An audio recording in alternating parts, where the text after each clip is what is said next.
Hello all. I just wanted to take a second to show you how the door lock mechanism works on a 69 Camaro, being that I just spent an hour trying to jerk around with this thing, trying to get my door to open.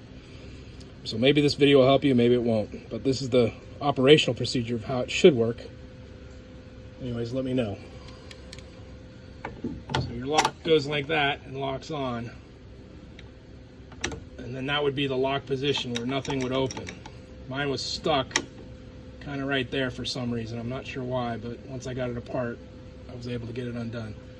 But your lock, your unlock, your door actuator, and your lock, your unlock, and your handle actuator. Hopefully that helps some of you. That would have been nice to find something like this for me. Thank you. So I did end up figuring out what caused my door to not unlock.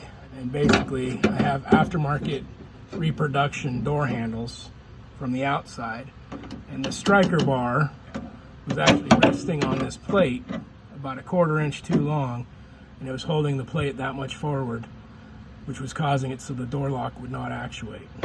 As I cut it down, now we're in good shape. Well, there we have it, folks.